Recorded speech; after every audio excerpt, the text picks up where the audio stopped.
quarterfinal match in winners, it's going to be no one on the left and ducks on the right. So while I fix this, I will have Tayman explain a little bit about the game for people who may not know it.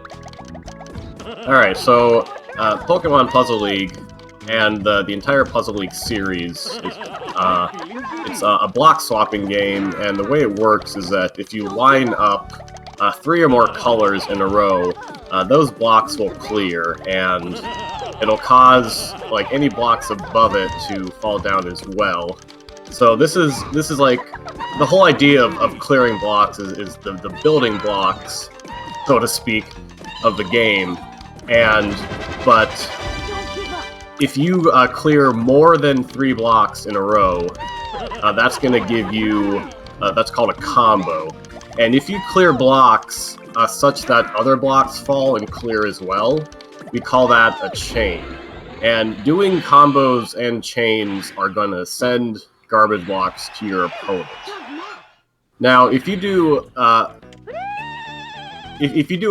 chain, it's going to send over a thick garbage block that'll only clear 1 line at a time. So, for example, let's say you end up doing a 4 chain.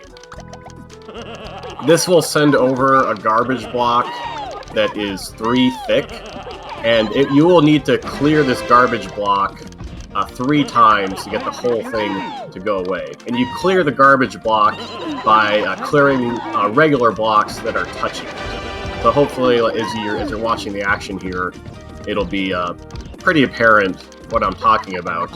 So what these guys are trying to do is get a lot of chains and combos going to send garbage blocks to their opponent, and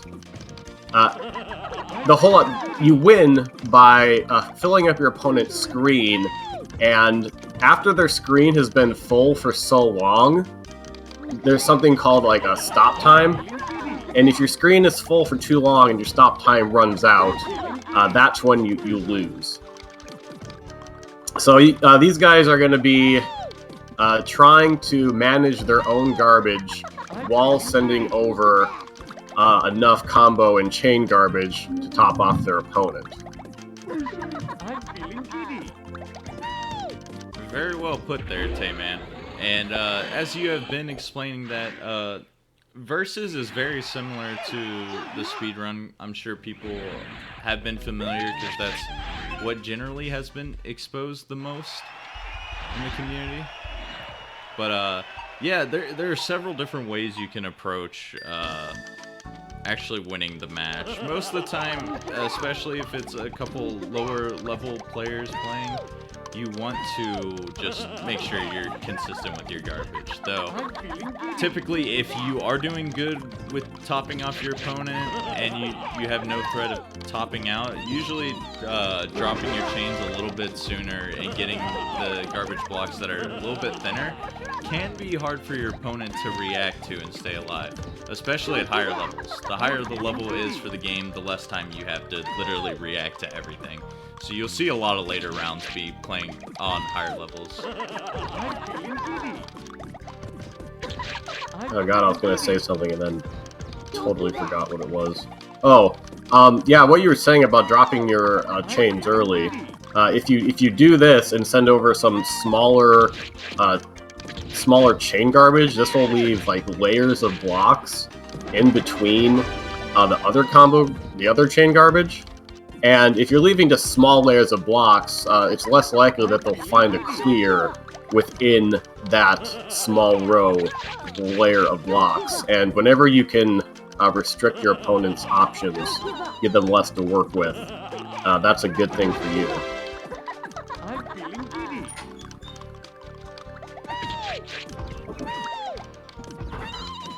Now you get to experience the fun part of Puzzle League, where it is quite different from other puzzle games, where most of the time it's like your aim is just to fill up the other person's side or like clear a set number of things on your screen, as it is with like Tetris, Dr. Mario, and Puyo.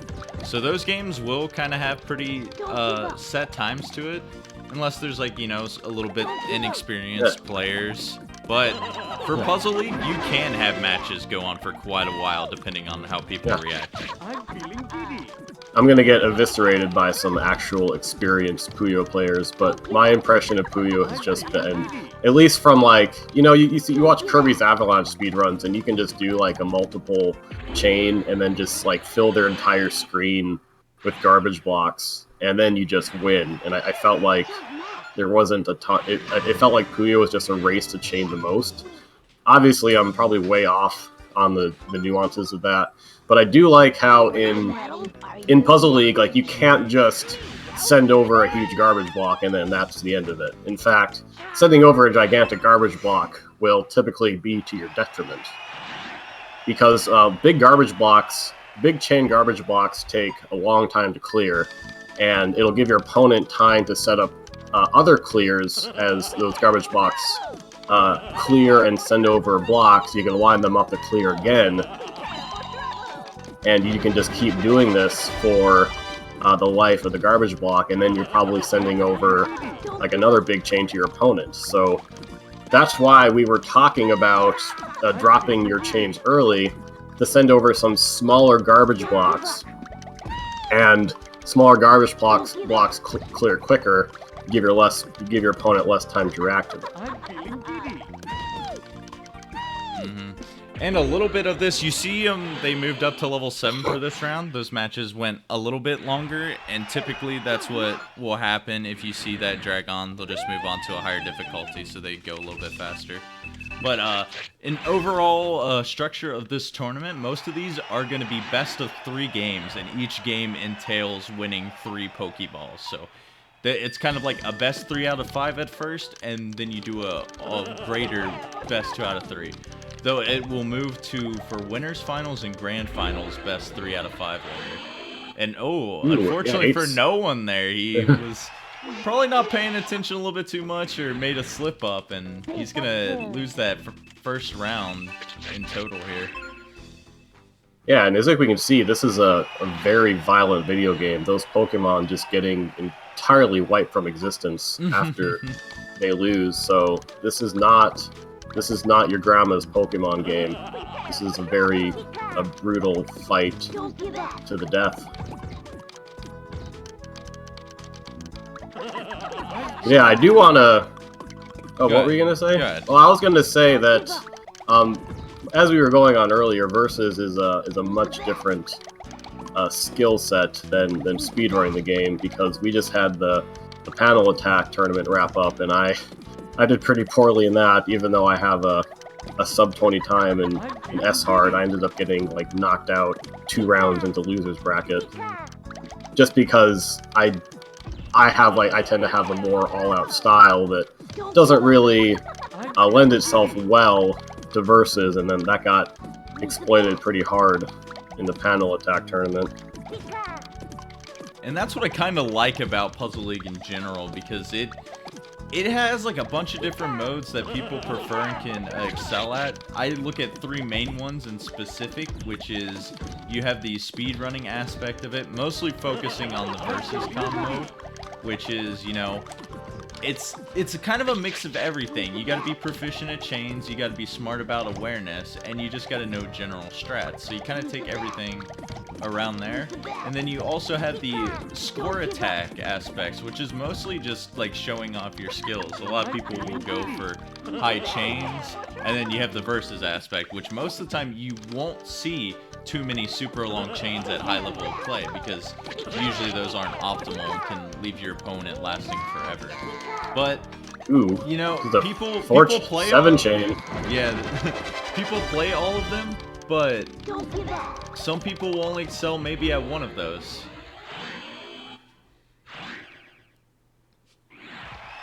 But already we have we can start commentating on gameplay, since we got through the big picture of what Puzzle League is. No one has been pretty dominating, only losing that 1 round when he wasn't paying attention. Andy's on match point right now. Yeah, it does look like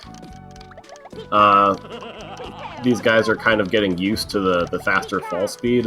I've noticed that N00ne is there's a common chain where like a block will be falling and then you pull out another block in front of it so it drops down and clears. I've been noticing how he's been timing those pretty late.